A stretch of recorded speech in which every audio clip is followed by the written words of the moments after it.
രഘുനാഥദാമോദരം ശ്രീഗുരു വൈഷ്ണവംശ ശ്രീരൂപം സാഗ്രജാതം സഗണരഘുനാഥാന്വിതം തം സജീവം സാത്വൈതം സാവധൂതം പരിജനസഹിതം കൃഷ്ണ ചൈതന്യദേവം ശ്രീരാധാ കൃഷ്ണപാദാം സഗണലളിതാം ശ്രീവിശാഖാന്വിതാം ച ഹേ കൃഷ്ണ കരുണാ സിന്ധു ദീനബന്ധു ജഗത്പതി ഗോപേശ ഗോപികാകാന്ത രാധാകാന്ത നമസ്തുതേ തപ്ത കാഞ്ചന ഗൗരാംഗി ശ്രീരാധേ വൃന്ദാവനേശ്വരി വൃഷഭാനുസുതേ ദേവി പ്രണമാമി ഹരിപ്രിയേ വാഞ്ചകൽപതരൂപശ്ച കൃപാ സിന്ധുഭ്യശ്ച പതിതാനാം പാവനേഭ്യോ വൈഷ്ണവേഭ്യോ നമോ നമഃ. പഞ്ചതത്വാത്മകം കൃഷ്ണം ഭക്തരൂപസ്വരൂപകം ഭക്താവതാരം ഭക്താഖ്യം നമാമി ഭക്തശക്തികം നിത്യാനന്ദം മഹന്നൗമി സർവാനന്ദകരം പരം ഹരിനാമപ്രദം ദേവം അവധൂത ശിരോമണി നമോ മഹാവദനായ കൃഷ്ണ പ്രേമപ്രദായതേ കൃഷ്ണായ കൃഷ്ണ ചൈതന്യനാമ്നേ ഗുരുഷ നമഃ. നമോ വിഷ്ണുപാദായ കൃഷ്ണപൃഷ്ഠായ ഭൂതലേ ശ്രീമതേ ഭക്തിവേദാന്ത സ്വാമിനേ നാമിനെ നമസ്തേ സാരസ്വതേ ദേവി ഗൗരവാണി പ്രചാരണ നിർവിശേഷ ശൂന്യവാദി പാശ്ചാത്യദേശധാരണേ ജയ ശ്രീകൃഷ്ണ ചൈതന്യ പ്രഭു നിത്യാനന്ദ ശ്രീ അദ്വൈത ഗദാധര ശ്രീവാസാദി ഗൗരഭക്തവൃന്ദ ഹരേ കൃഷ്ണ കൃഷ്ണ കൃഷ്ണ ഹരേ ഹരേ ഹരേ രാമ രാമ രാമ ഹരേ ഹരേ. ഗുരുവേ ഗൗരചന്ദ്രായ രാധികായ തഥാലയ കൃഷ്ണായ കൃഷ്ണ ഭക്തായ ദത്തഭക്തായ നമഃ. श्रील प्रभुपाद की जय गुरु महाराज की जय गुरु प्रणाम. श्रीमद् भागवतम की जय. हरे कृष्ण. श्रीमद् भागवतम प्रथम स्कंदम अध्याയം 7 ശ്ലോകം 47.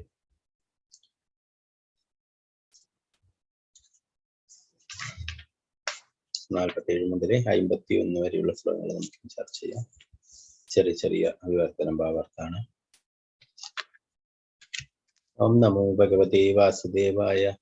ഓം നമോ ഭഗവതേ വാസുദേവായ. ഓം നമോ ഭഗവതേ വാസുദേവായ.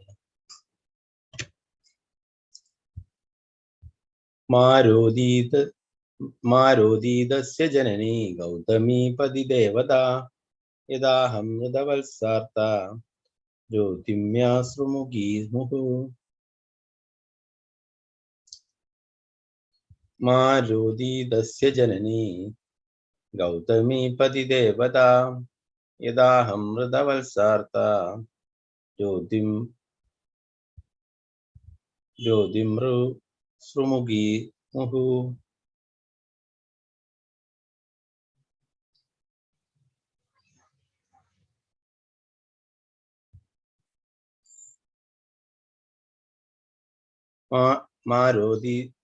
മാരോദീതസ്യ ജനനീ ഗൗതമീ പതി ദേവതാ യദാഹം മൃതവത്സാർത്ത ജ്യോതിമ്യോശ്രുമുഖീ മുഹു. മാരോദീതസ്യ ജനനീ ഗൗതമീ പതി ദേവതാ യദാഹം മൃതവത്സാർത്ത ജ്യോതിമ്യശ്രുമുഖീ മുഹു. നമുക്ക് എല്ലാവർക്കും 2 പ്രാവശ്യം ചൊല്ലാം.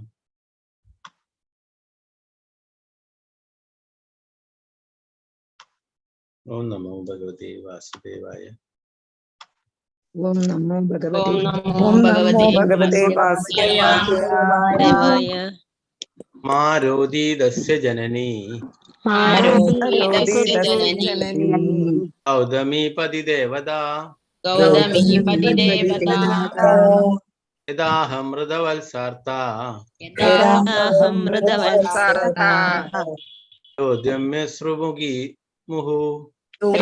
ജ്യോതിമ്യശ്രുമുഖീ മുഹു. മാരോദീതസ്യ ജനനീ ഗൗതമീ പതി ദേവതാ യദാഹം മൃതവത്സാർത്ത ജ്യോതിമ്യശ്രുമുഖീ മുഹു.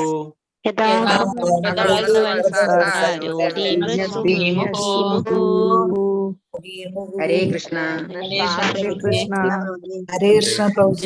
ഹരേ കൃഷ്ണ. ഒരാളെ ചൊല്ലിക്കൊള്ളൂ.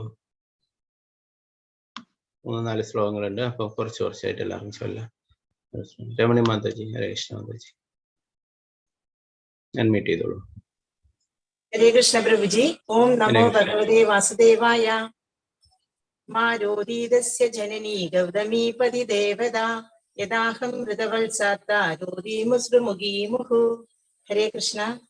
ഹരേ കൃഷ്ണ ബാബുജി. സിന്ധു മാതാജി ഹരേ കൃഷ്ണ. ഹരേ കൃഷ്ണ പ്രഭുജി. ചൊല്ലിക്കൊള്ളൂ. ഓം നമോ ഭഗവതേ വാസുദേവായ. മാരോദീതസ്യ ജനനി ഗൗതമീ പതിദേവത യദാഹം മൃതവത്സാർത്താരോദീ മൃശ്രുമുഖീമുഹു. ഹരേ കൃഷ്ണ. ഹരേ കൃഷ്ണ മാതാജി. മാലതി മാതാജി ഹരേ കൃഷ്ണ മാതാജി. ഹരേ കൃഷ്ണ പ്രഭുജി. ഹരേ കൃഷ്ണ. ഓം നമോ ഭഗവതേ വാസുദേവായ. മാരോദീതസ്യ ജനനി ഗൗതമീ പതിദേവത യദാഹം മൃതവത്സാർത്ഥാമോദിമ്യശ്രുമുഖീമുഹു. ഹരേ കൃഷ്ണ പ്രഭുജി. ഹരേ കൃഷ്ണ മാതാജി. രാജി മാതാജി ഹരേ കൃഷ്ണ മാതാജി. ചൊല്ലിക്കൊള്ളൂ.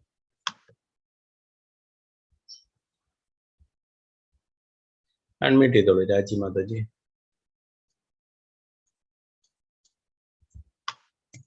ബിന്ദു ഭവാനി അമ്മ മാതാജി ചൊല്ലിക്കൊള്ളൂ മാതാജി. ഹരേ കൃഷ്ണ പ്രഭുജി. ചൊല്ലിക്കൊള്ളൂ. അതെ. ഓം നമോ ഭഗവതേ വാസുദേവായ.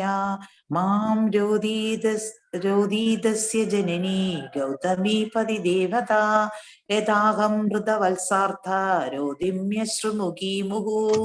ഹരേ കൃഷ്ണ പ്രഭുജി. ഹരേ കൃഷ്ണ മാതാജി. സ്വർണ്ണപ്രഭ മാതാജി ഹരേ കൃഷ്ണ മാതാജി. ഹരേ കൃഷ്ണ പ്രഭുജി. ചൊല്ലിക്കൊള്ളൂ. ഓം ഭഗവതേ വാസുദേവായ. മാരോദീതസ്യ ജനനി ഗൗതമീ പരിദേവത യഥാഹം മൃതവത്സാർത്ഥാരോദിമ്യശ്രുമുഖീമുഹു. ഹരേ കൃഷ്ണ പ്രഭുജി. ഹരേ കൃഷ്ണ മാതാജി. തങ്കമണി മാതാജി ഹരേ കൃഷ്ണ മാതാജി ചൊല്ലിക്കൊള്ളൂ. ഹരേ കൃഷ്ണ പ്രഭുജി. ചൊല്ലിക്കൊള്ളൂ. ഓം നമോ ഭഗവതേ വാസുദേവായ.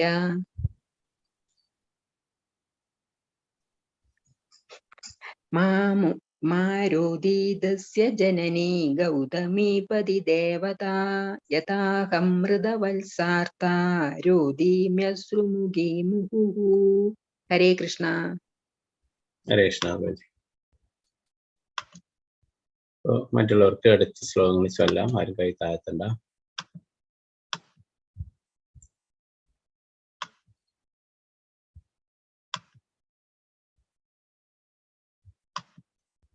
മാ അരുത് രോധിയിൽ കരയിപ്പിക്കുക അസ്യ അവന്റെ ജനനി ജനയിത്രി ഗൗതമി ദ്രോണപത്നി പതിദേവത പതിവ്രത യഥാ അതേപോലെ അഹം സ്വയം ഞാൻ മൃതവത്സ പുത്രൻ മരിച്ച ഒരുവൾ ആർത്ത ദുഃഖിതയായി യോധിമി വിലപിക്കുന്നു അശ്രുമുഖി അശ്രുനയനങ്ങളോടെ മുഹു നിരന്തരമായി.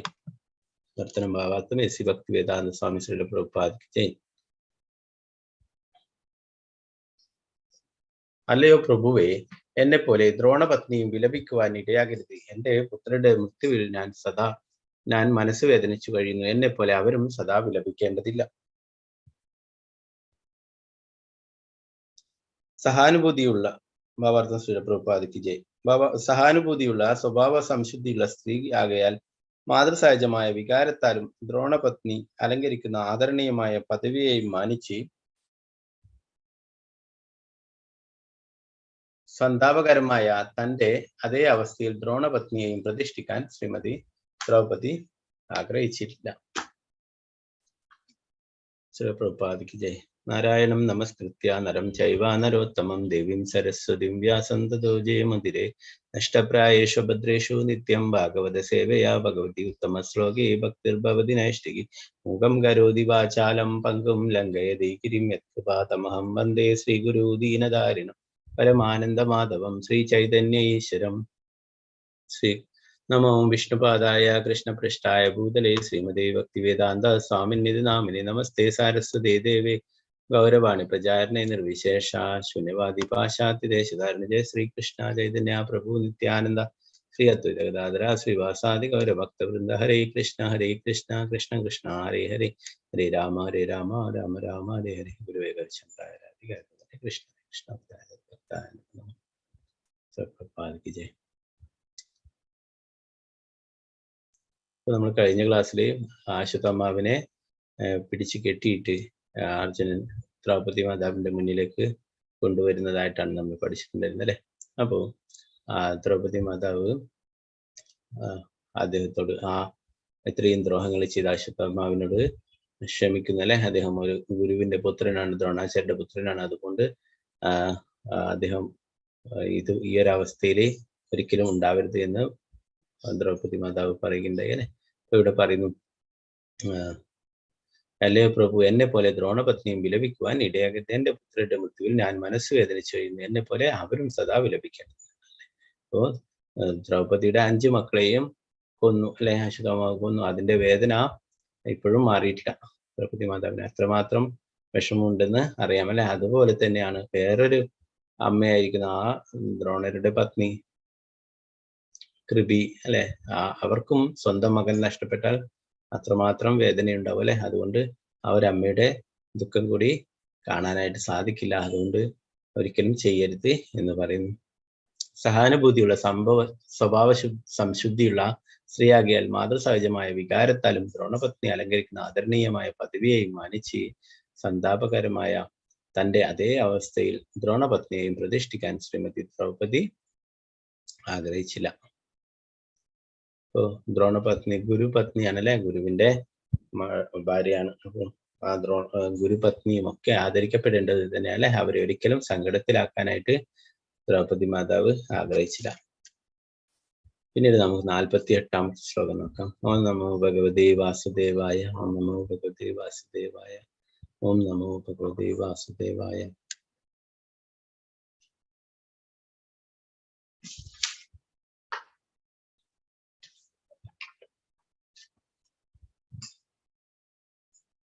ഏകോപിതം ബ്രഹ്മകുലം രാജന്യൈരചിതാത്മഭിഃ തൽകുലം പ്രദഹത്യാശു സാനുബന്ധം ശുചാർച്ചിതം.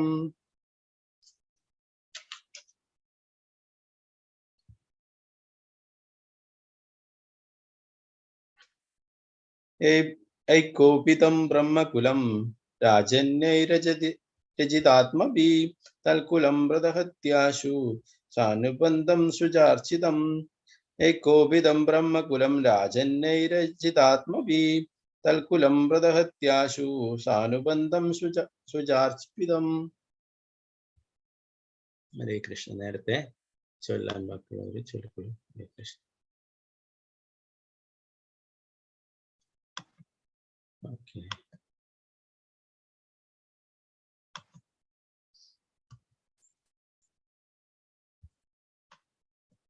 രാജിമാതാജി അൺമ്യൂട്ട് ചെയ്തോളൂ, ചൊല്ലിക്കൊള്ളു.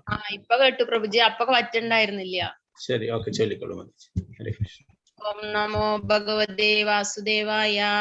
ഏകോപിതം ബ്രഹ്മകുലം രാജന്യൈരചിതാത്മഭിഃ തൻകുലം പ്രദഹത്യാശു സാനുബന്ധം സുചാർജിതം. ഹരേ കൃഷ്ണ പ്രഭുജി. ഹരേ കൃഷ്ണ.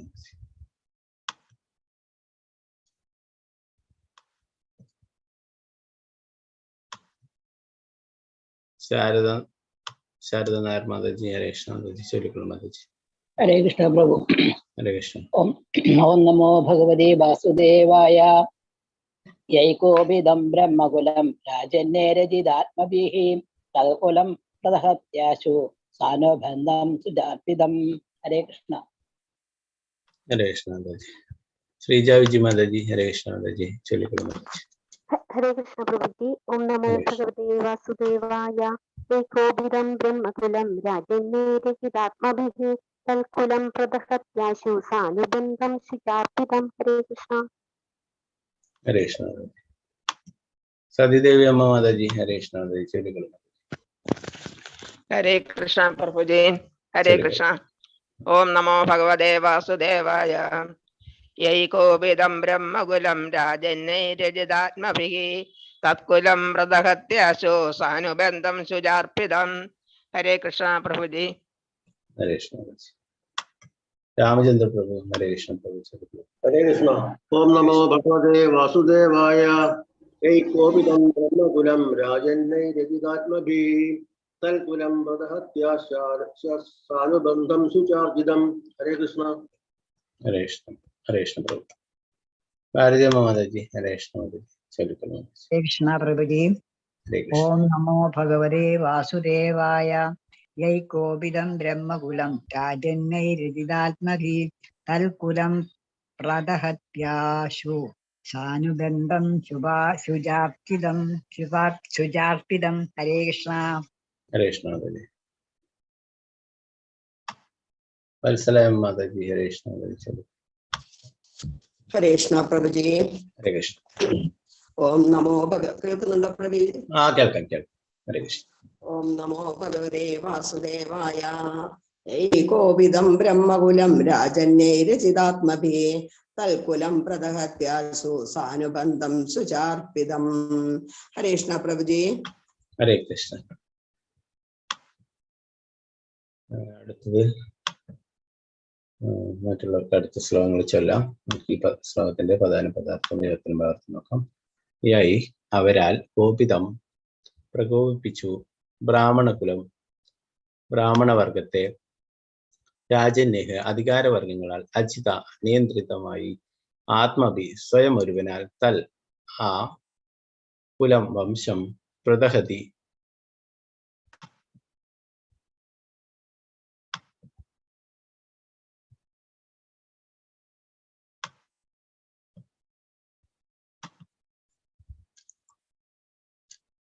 കത്തിക്കരിയുന്നു അഥവാ നശിക്കുന്നു. ആശു ഒട്ടും താമസിയാതെ സാ അനുബന്ധം കുടുംബങ്ങളോടൊപ്പം കുലബന്ധുക്കളോടുകൂടി ശുചാർഹിതം ദുഃഖത്തിൽ തള്ളപ്പെടുന്നു. വ്യാസനം ഭാവാർത്ഥമേശ് ഭക്തിവേദാന്ത സ്വാമി ശ്രീ പ്രഭുപാദിക്ക് ഇന്ദ്രിയ നിയന്ത്രണം നഷ്ടപ്പെട്ട രാജകീയ അധികാരവർഗങ്ങൾ ബ്രാഹ്മണവർഗത്തെ ദ്രോഹിക്കുകയും അവരെ പ്രകോപിപ്പിക്കുകയും ചെയ്താൽ അവരുടെ ക്രോധാഗ്നിയും സമ്പൂർണ്ണ രാജകീയ കുലത്തെയും ദഹിപ്പിക്കുകയും സർവർക്കും കൊടിയ വേദന വരുത്തുകയും ചെയ്യുന്നു. ഭാവാർത്ഥം ശ്രീ പ്രഭുപാദിക്ക് അധികാരം കൈയാളുന്ന രാജകീയ ജനങ്ങൾ, വാണിജ്യ ഇടപാടുകളിൽ ഏർപ്പെട്ടിരിക്കുന്നവർ, തൊഴിലാളികൾ എന്നിങ്ങനെയുള്ളവരെ അപേക്ഷിച്ച് ഉന്നത കുലജാതരായ ബ്രാഹ്മണർ അഥവാ ആത്മീയ പുരോഗതി ആർജിച്ചവർ സദാ മഹത്തായ ആദരണീയ സ്ഥാനത്ത് അഭംഗുരമായി തുടർന്നു പോകുന്നു. ഇവിടെ ദ്രൗപദി മാതാവ് പിന്നീട് പറയുന്നു, ബ്രാഹ്മണവർഗത്തേക്ക് ദ്രോഹിക്കുകയാണെങ്കിൽ അവരുടെ കോപം കൊണ്ട് ആ കുലം തന്നെ നശിക്കുന്നു, ഇല്ലാതാകും. അപ്പോ അത് എല്ലാവർക്കും വലിയ വേദന നൽകുന്നതായിരിക്കുമെന്ന് പറയും. അപ്പോ ബ്രാഹ്മണരെയും ഭഗവാന്റെ പരിശുദ്ധ ഭക്തന്മാരെയൊക്കെ വേദനിപ്പിക്കുകയാണെങ്കിൽ തീർച്ചയായിട്ടും അതിന്റെ ഫലങ്ങൾ അനുഭവിക്കേണ്ടതായിട്ട് വരും അല്ലെ. നമ്മൾ നേരത്തെ ഹരിദാസ് ഠാക്കൂറിന്റെ കാര്യമൊക്കെ പറഞ്ഞാലേ, ഹരിദാസ് ഠാക്കൂർ ഏറ്റവും വലിയ ഭഗവാന്റെ ഭക്തനാണ്, ശുദ്ധ ഭക്തനാണ് അല്ലെ. അദ്ദേഹത്തെ ദ്രോഹിച്ച ആ രാമചന്ദ്ര ഖാൻ എന്ന അദ്ദേഹം ആ അധികാരമുള്ള വ്യക്തി അല്ലെ, അദ്ദേഹം ഇങ്ങനെയൊക്കെ ദ്രോഹങ്ങൾ ചെയ്ത അവസാനം അദ്ദേഹത്തിന്റെ ആ കുടുംബവും ഒക്കെ നശിപ്പിക്കപ്പെടുകയുണ്ടായി. അപ്പൊ അങ്ങനെ ശ്രീമദ് ഭാഗവതത്തിൽ തന്നെ വേണൻ എന്ന് പറയുന്ന രാജാവ്, പൃഥ്വ രാജാവിന്റെ മുൻഗാമിയായിട്ടുള്ള ആ വേണൻ അല്ലെ, അദ്ദേഹം അങ്ങനെ ബ്രാഹ്മണരൊക്കെ ദ്രോഹിക്കുകയും യാഗങ്ങളും യജ്ഞങ്ങളൊന്നും ചെയ്യാൻ വിടാതെ ഇരിക്കുകയോ ഒക്കെ ചെയ്യുകയുണ്ടായി അല്ലെ. അതിന്റെ ഫലമായിട്ട് കൊടിയ വരൾച്ച ഉണ്ടാവുകയും ഭൂമി ദേവി തന്നെ കോപമുണ്ടാവുകയും അങ്ങനെ ആ രാജ്യം തന്നെ ഒന്നും വിളകളും ഒന്നുമില്ലാതെ ദരിദ്രാവസ്ഥയിലാവുകയും അല്ലെ. പിന്നീട് ആ ബ്രാഹ്മണരൊക്കെ ഇങ്ങനെ ദ്രോഹിക്കുന്നത് കൊണ്ട് യജ്ഞങ്ങളും യാഗങ്ങളൊന്നും ചെയ്യാൻ വിടാത്ത, പൂജകളൊന്നും ചെയ്യാൻ വിടാത്ത, അതിൽ നിന്നൊക്കെ തടഞ്ഞത് കൊണ്ട് തന്നെ ആ ബ്രാഹ്മണരൊക്കെ പിന്നീട് ഒരു യാഗം സംഘടിപ്പിക്കുകയും അതിലൂടെ മന്ത്രങ്ങളൊക്കെ ജപിച്ചുകൊണ്ട് അദ്ദേഹത്തെ പിന്നീട് വധിക്കുകയൊക്കെ ചെയ്യുകയുണ്ടായി അല്ലെ. അപ്പോൾ ബ്രാഹ്മണർ ഏറ്റവും ആദരണീയവരായവരാണ്. അവരെ ഭരണാധികാരികളും മറ്റുള്ളവരൊന്നും ഒരിക്കലും ദ്രോഹിക്കാൻ പാടില്ല അല്ലെ. അങ്ങനെയാണെങ്കിൽ ആ കുലം തന്നെ ഇല്ലാതാകപ്പെടും. ഇത് 49-ാമത്തെ ശ്ലോകം. ഓം നമോ ഭഗവതേ വാസുദേവായ. സൂത ഉവാച ധർമ്മ്യം ന്യായം സകരുണം നിർവിളികം സമം മഹൽ രാജാ ധർമ്മസുതോ രാജ്ഞഃ പ്രത്യനന്ദജ്യോതിജ. സൂത ഉവാച ധർമ്മ്യം ന്യായം സകരുണം നിർവിളികം സമം മഹൽ രാജാ ധർമ്മസുതോ രാജ്ഞഃ പ്രത്യനന്ദജ്യോതിജ. സൂത ഉവാച ധർമ്മ്യം ന്യായം സകരുണം നിർവിളികം സമം മഹൽ രാജാ ധർമ്മസുതോ രാജ്ഞഃ പ്രത്യനന്ദോദ്യജ്യോതിജ. നേരത്തെ ചൊല്ലാൻ ബാക്കിയുള്ളവർ ഇപ്പൊ ചൊല്ലിക്കൊള്ളും. ശാരദാജി, നമ്പൂതിരി മാതാജി. ഹരേ കൃഷ്ണ മാതാജി. ഹരേ കൃഷ്ണ പ്രഭുജി. ചൊല്ലിക്കൊള്ളും മാതാജി. ഓ നമോ ഭഗവതേ വാസുദേവായ. സൂതോവാച ധർമ്മ്യന്യായം സകരുണം നിർവ്യളികം സമം മഹൽ രാജാ ധർമ്മസുതോ രാജ്യ പ്രത്യനന്ദോദ്വിജഃ. ഹരേ കൃഷ്ണ പ്രഭുജി. ഹരേ കൃഷ്ണ മാതാജി. അനിതകുമാരി മാതാജി. ഹരേ കൃഷ്ണ മാതാജി. ഹരേ കൃഷ്ണ. ഓം നമോ ഭഗവതേ വാസുദേവായ. സൂത ഉവാച ധർമ്മ്യം ന്യായം സകരുണം നിർവ്യളികം സമം മഹൽ. രാജാ ധർമ്മസുതോ രാജ്ഞ പ്രത്യനന്ദോദ്വിജ. ഹരേ കൃഷ്ണ. ഹരേ കൃഷ്ണ മാതാജി.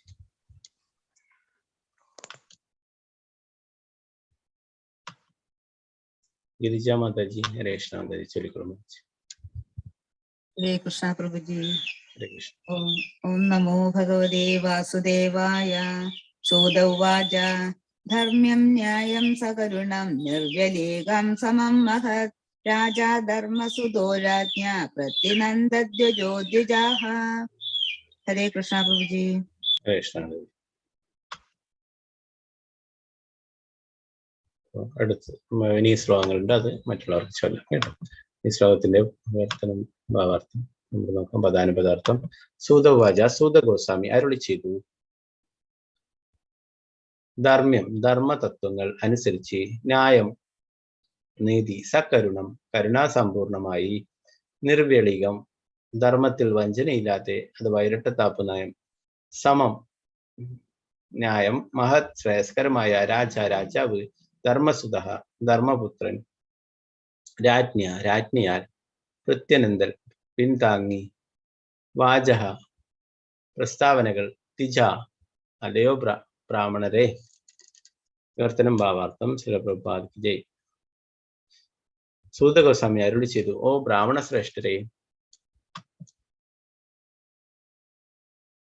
ധർമ്മതത്വങ്ങൾക്ക് അനുസൃതമായവരും ആയവയും ന്യായീകരിക്കത്തക്കതും മഹാത്മ്യമുള്ളതും ദയാപൂരിതവും ന്യായമുള്ളതും കാപ്പട്യമില്ലാത്തതുമാകിയാൽ രാജ്ഞിയുടെ പ്രസ്താവനകളെ മഹാരാജാവ് യുധിഷ്ഠിരൻ പൂർണ്ണമായും പിന്താങ്ങി. ഭാവാർത്ഥം. ശിലപ്രഭുപാദ് ജയ്. ധർമ്മരാജാവ് അഥവാ യമരാജാവിന്റെ പുത്രനായ മഹാരാജാവ് യുധിഷ്ഠിരൻ അശ്വത്ഥാത്മാവിനെ മോചിപ്പിക്കണമെന്ന് രാജ്ഞി ദ്രൗപദി അർജുനനോട് ആവശ്യപ്പെട്ടതിനെ പൂർണ്ണമായും പിന്തുണച്ചു. ശ്രേഷ്ഠ കുലത്തിലെ അംഗത്തിന്റെ അപമാനം ആരും തന്നെ സഹിക്കൂല. അർജുനൻ ദ്രോണരിൽ നിന്നും ധനുർവിദ്യ അഭ്യസിച്ചതിനാൽ ദ്രോണാചാര്യരുടെ കുടുംബത്തോട് അർജുനനും അദ്ദേഹത്തിന്റെ കുടുംബവും കടപ്പെട്ടിരിക്കുന്നു.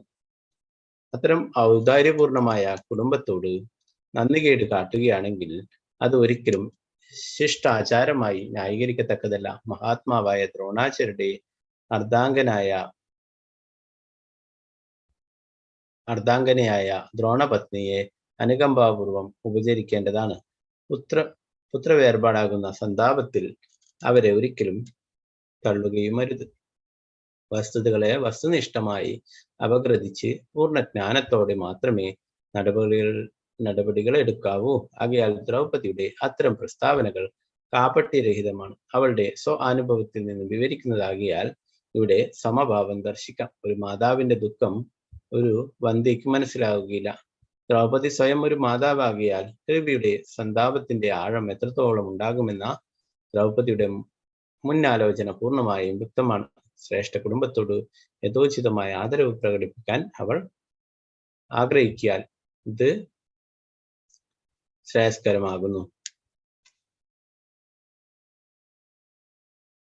ദ്രൗപദി മാതാവിന്റെ അഭ്യർത്ഥന മഹാരാജാവ് യുധിഷ്ഠിരനും അത് പൂർണ്ണമായിട്ടും പിന്തുണക്കുകയുണ്ടായി. ഇവിടെ പ്രഭുപാദർ പറയുന്നു, ഒരു അമ്മയുടെ ദുഃഖം അല്ലെ, അത് മനസ്സിലായി, ദ്രൗപദി മാതാവിന് മനസ്സിലായി. ആ പുത്രന്മാര് നഷ്ടപ്പെടുമ്പോൾ അമ്മയ്ക്കുണ്ടാകുന്ന ദുഃഖം അല്ലെ, ഇത്രയും ദുഃഖത്തിൽ ഇനി ആ ദ്രോണാചാര്യരുടെ പത്നിയെയും ഇതുപോലെ ദുഃഖം അനുഭവിക്കാൻ ഇടയാക്കരുത് അല്ലെ, അതുകൊണ്ടാണ് ഇങ്ങനെ ശിക്ഷിക്കരുത് എന്ന് പറയുന്നത്. ഒരു മാതാവിന്റെ ദുഃഖം വേറൊരു മാതാവിനെ തീർച്ചയായിട്ടും അറിയാം അല്ലെ. ദ്രൗപദിക്കൊന്നുമില്ലെങ്കിൽ അവരുടെ ഭർത്താക്കന്മാരുണ്ട് അല്ലെ, അതുകൊണ്ട് സംരക്ഷിക്കപ്പെടും. എന്നാൽ ആ കൃപിയുടെ ഭർത്താവ് ദ്രോണാചാര്യര് നേരത്തെ തന്നെ യുദ്ധത്തിൽ കൊല്ലപ്പെട്ടു കഴിഞ്ഞു. ഇനി കൃപിക്ക് ആകെയുള്ള ഒരു ആശ്രയം എന്ന് പറയുന്നത് അശ്വത്ഥാത്മാവാണ് അല്ലെ. ആ മകനുള്ളത് കൊണ്ടാണ്, നേരത്തെയുള്ള ഭാഗങ്ങളിൽ പഠിച്ചു, മകനുള്ളത് കൊണ്ടാണ് ആ ഭർത്താവിന്റെ ചിതയിൽ ചാടി ആത്മഹത്യ ചെയ്യാതിരുന്നത്, സതി അനുഷ്ഠിക്കാതിരുന്നത് അല്ലെ. ഒരു മകൻ എന്നെ സംരക്ഷിക്കാനുണ്ട് എന്നുള്ളത്. അപ്പൊ ആ മകൻ കൂടി നഷ്ടപ്പെടുകയാണെങ്കിൽ ആ അമ്മ എത്രത്തോളം ദുഃഖിക്കും എന്നുള്ളത് ദ്രൗപദി മാതാവ് ഇവിടെ മനസ്സിലാക്കുകയും അങ്ങനെ ഒരിക്കലും ഇദ്ദേഹത്തെ ശിക്ഷിക്കരുത് എന്ന് യുധിഷ്ഠിര മഹാരാജാവിനോടൊക്കെ അഭ്യർത്ഥിക്കുന്നു. 50-ാമത്തെ ശ്ലോകം നമുക്ക് നോക്കാം. ഓം നമോ ഭഗവതേ വാസുദേവായ. ഓം നമോ ഭഗവതേ വാസുദേവായ. ഓം നമോ ഭഗവതേ വാസുദേവായ. നകുല സഹദേവശ്ച യുയുധാനോ ധനഞ്ജയഃ ഭഗവാൻ ദേവകീ പുത്രോ യേ ചാന്യേയാശ്ച യോഷിതഃ. നകുല സഹദേവശ്ച യുയുധാനോ ധനഞ്ജയഃ ഭഗവാൻ ദേവകീ പുത്രോ യേ ചാന്യേയാശ്ച യോഷിതഃ. നകുല സഹദേവശ്ച യുയുധാനോ ധനഞ്ജയഃ ഭഗവാൻ ദേവകീ പുത്രോ യേ ചാന്യേയാശ്ച യോഷിതഃ. ഹരേ കൃഷ്ണ. അപ്പൊ നേരത്തെ ചൊല്ലാം, ബാക്കിയുള്ളവർ ചൊല്ലിക്കൊള്ളു.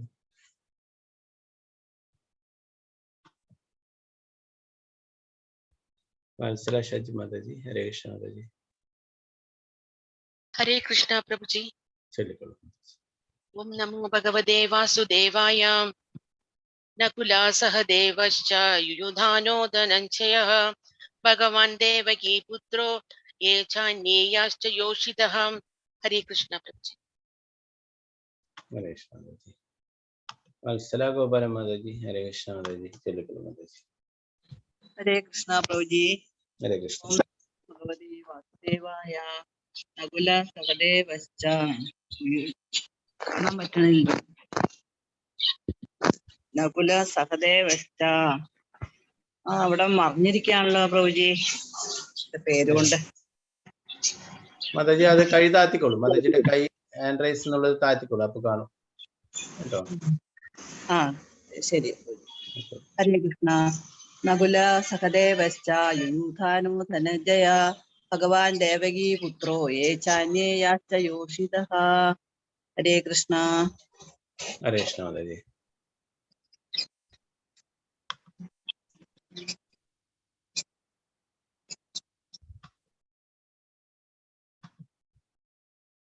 സീതാരാമനുണ്ട് മാതാജി. ഹരേ കൃഷ്ണ മാതാജി. ചൊല്ലിക്കൊള്ളു മാതാജി. അൺമ്യൂട്ട് ചെയ്തോളൂ. ഹരേ കൃഷ്ണ. ചൊല്ലിക്കൊള്ളു മാതാജി. ഓം നമോ ഭഗവതേ വാസുദേവായ. നകുല സഹദേവശ്ച യുയുധാനോ ധനഞ്ജയഃ ഭഗവാൻ ദേവകീ പുത്രോ യേ ചാന്യേയാശ്ച യോഷിതഃ. ഹരേ കൃഷ്ണ. ഹരേ കൃഷ്ണ മാതാജി. രമാബായി മാതാജി. ഹരേ കൃഷ്ണ മാതാജി. ഹരേ കൃഷ്ണ പ്രഭുജി. ഓം നമോ ഭഗവതേ വാസുദേവായ. നകുല സഹദേവശ്ച യുയുധാനോ ധനഞ്ജയ ഭഗവാൻ ദേവകീ പുത്രോ യേ ചാന്യേയാശ്ച യോഷിതഃ. ഹരേ കൃഷ്ണ പ്രഭുജി. ഹരേ കൃഷ്ണ മാതാജി. സുനിത മാതാജി. സുനിത ജയരാജ് മാതാജി. ഹരേ കൃഷ്ണ മാതാജി. ഹരേ കൃഷ്ണ പ്രഭുജി. ചൊല്ലിക്കൊള്ളു. ഓം നമോ ഭഗവതേ വാസുദേവായ.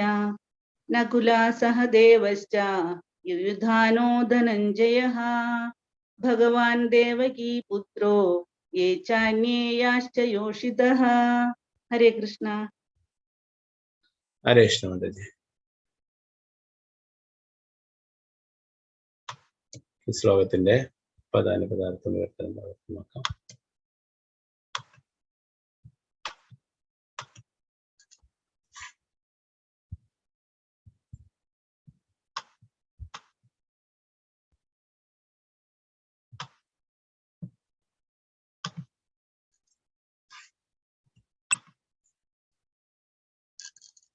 നകുലഃ നകുലൻ സഹദേവൻ ച യുയുധാന സാത്വകി ധനഞ്ജയ അർജുനൻ ഭഗവാൻ പരമദിവ്യോത്തമ പുരുഷൻ ദേവകി പുത്ര ദേവകി സുതൻ അഥവാ ശ്രീകൃഷ്ണൻ യേ അവരുടെ ച അന്യേ മറ്റുള്ളവർ യാ അവരുടെ ച യോഷിത ശ്രീജനങ്ങൾ. വിവർത്തനം ഭാവാർത്ഥം. ശ്രീല പ്രഭുപാദകി ജയ്. നകുലനും സഹദേവനും രാജാവിന്റെ ഇളയ ഭ്രാതാക്കൾ സാത്വികിയും അർജുനനും ദേവകീ നന്ദനായ പരമദിവ്യോത്തമ പുരുഷനായ ശ്രീകൃഷ്ണനും സ്ത്രീജനങ്ങളും മറ്റുള്ളവരും എല്ലാം രാജാവിനോട് ഏകപക്ഷീയമായി യോജിച്ചു.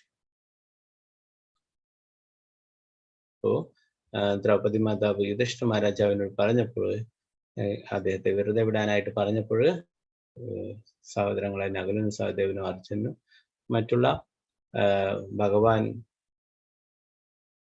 ഭഗവാനും മറ്റുള്ള സ്ത്രീജനങ്ങളും എല്ലാവരും സാത്വികയും എല്ലാവരും രാജാവിനോട് ഏകപക്ഷീയമായി യോജിച്ചു എന്ന് പറയുന്നു. എന്നാൽ ഒരാൾ മാത്രം അതിനോട് എതിർപ്പുണ്ട്. അതാണ് നമുക്കത് നോക്കാം.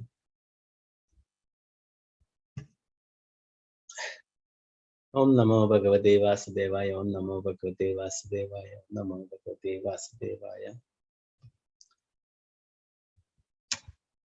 51-ാമത്തെ ശ്ലോകം. തത്രാഹമർഷിതോ ഭീമസ്തസ്യ ശ്രേയാൻ വദ സ്മൃതാ ന ഭർത്തുർനാത്മനഃശാർത്തേ യോഹൻ സുപ്താൻ ശിശുൻ വൃഥാ.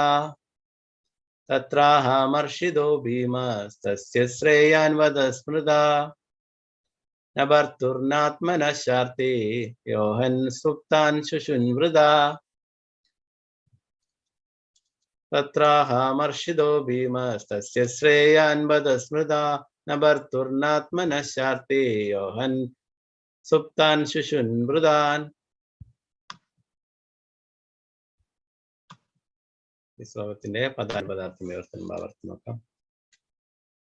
തത്ര അതിൻ പ്രകാരം അരുളി ചെയ്തു അമർഷിത അമർഷത്തോടുകൂടി ഭീമൻ തസ്യ അവന്റെ ശ്രേയാൻ പരമനന്മ വധിക്കുന്നത് സ്മൃത സ്മരിച്ചു ന ഇല്ല ഭർത്തു യജമാനനെ ന മാത്രവുമല്ല ആത്മന ആത്മാവിനെ ച അർത്ഥേയ ആർക്കു വേണ്ടി സുപ്താൻ നിദ്രയിലായ ശിശുക്കളെ അഥവാ ബാലന്മാരെ വൃഥ ഉദ്ദേശമില്ലാതെ അഥവാ വെറുതെ. വിവർത്തനം ഭാവാർത്ഥം ശ്രീല പ്രഭുപാദിക്ക്. എങ്കിലും ഭീമൻ അവരോട് വിയോജിച്ചു.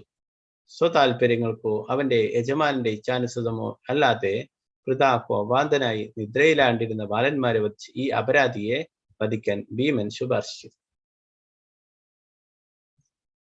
ഇവിടെ ഭീമൻ ഈ അഭിപ്രായത്തോട് വിയോജിച്ചു. മറ്റുള്ളവരൊക്കെ യുധിഷ്ഠിര മഹാരാജാവ് അത്രയും ധാർമ്മിഷ്ഠനാണ്. ശത്രുക്കളോട് പോലും കരുണ കാട്ടുന്നതാണ് അല്ലെ. പലപ്പോഴും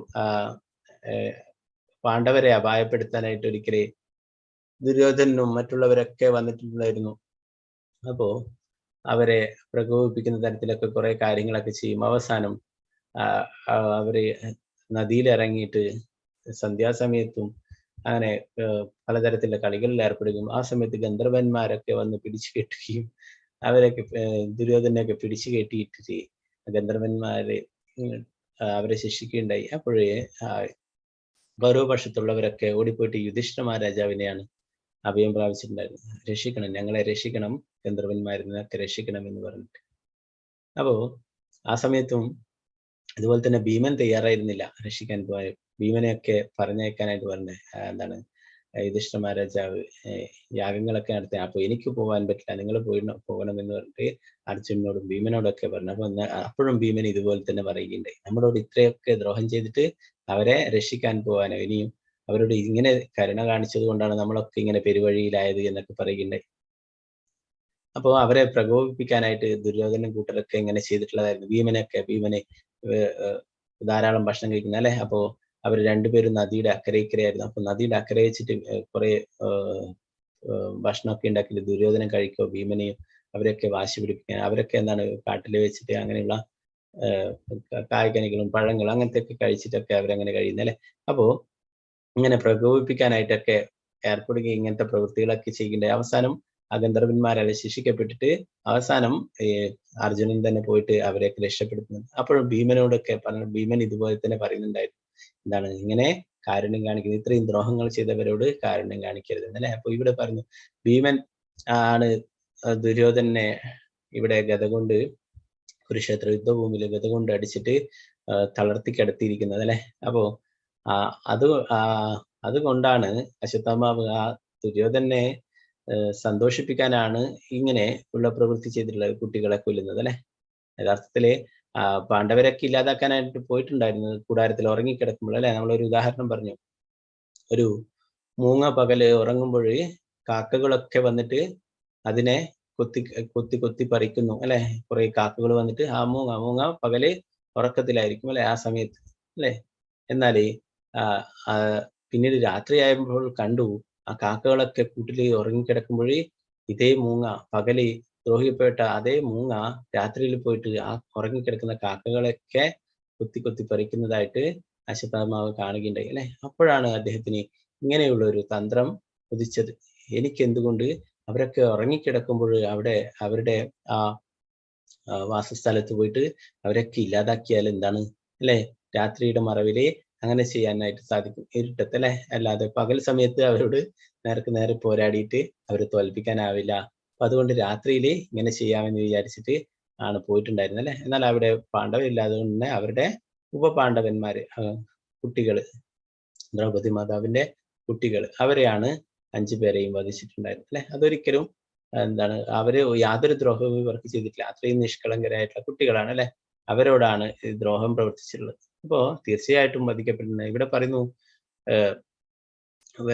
യജമാന്റെ അല്ല, എന്താണ്, ദുര്യോധനന് പോലും ആഗ്രഹം ഉണ്ടായിരുന്നില്ല ആ കുട്ടികളെ വധിക്കണം എന്നല്ലേ. ദുര്യോധനെ സന്തോഷിപ്പിക്കാം എന്ന് വിചാരിച്ചിട്ടാണ് ഇങ്ങനെയുള്ള ഒരു പ്രവൃത്തി ചെയ്തിട്ടുള്ളത്.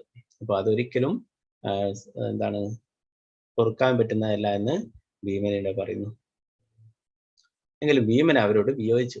സ്വതാല്പര്യങ്ങൾക്കോ അവന്റെ യജമാന്റെ ഇച്ഛാനുസൃതമോ അല്ലാതെ വൃഥാ കോപാന്തനായി നിദ്രയിലാണ്ടിരുന്ന ബാലന്മാരെ വധിച്ച് ഈ അപരാധിയെ വധിക്കാൻ ഭീമൻ ശുപാർശ ചെയ്തു. അപ്പൊ ബാക്കി ഭാഗങ്ങൾ നമുക്ക് നാളത്തെ ക്ലാസ്സിൽ നോക്കാം. ഹരേ കൃഷ്ണ കൃഷ്ണ കൃഷ്ണ ഹരേ ഹരേ, ഹരേ രാമ രാമ രാമ ഹരേ ഹരേ. ചന്ദ്രായ ശ്രീമദ് ഭാഗവതം की जय, श्री प्रभुपाद की जय, गुरु महाराज की जय, എന്തായാലും ഹരേ ഹരേ കൃഷ്ണ. അപ്പൊ ഇന്നടുത്ത ഭാഗങ്ങൾ എന്തെങ്കിലും സംശയങ്ങൾ ഉണ്ടെങ്കിൽ കൈയർത്താം. ഹരേ കൃഷ്ണ.